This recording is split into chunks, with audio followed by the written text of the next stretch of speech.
అమ్మా ప్రేమ, ఆ అబ్బాయి ఏదేదో మాట్లాడుతున్నాడు. ఇంతకే అక్కడ మీరేం మాట్లాడుకున్నారు? సుబ్బు, అసలు వాడు ఏమడిగాడో తెలుసా నీకు? ఏమన్నాడు? ఏమన్నాడు ప్రేమ?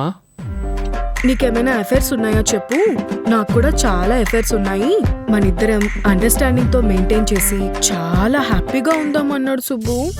ఆ? అంత మాట అన్నాడా దొంగ నా కొడుకు? వాడి ఎర్రకోతి మొహం చూసినప్పుడే నాకు డౌట్ వచ్చింది, వీడు 10 మందిని మెయింటైన్ చేసేలా ఉన్నాడని. అయినా నీకు ముందే చెప్పాను కదా సుబ్బు, నువ్వే నా మాట అనలేదు.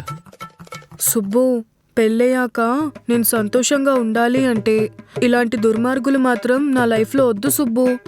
కావాలంటే నాకు పెళ్ళి వద్దు, ఏమీ వద్దు, నీతోనే ఉండిపోతా సుబ్బు.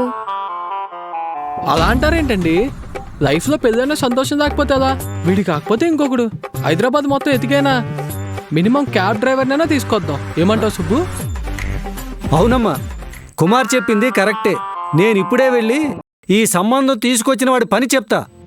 తన్నన్న తన్నేనా తన తన్నన తన్నన తన్నేనా తన్నన్న తన్నేనా తన తన్నన తన్నన తన్నేనా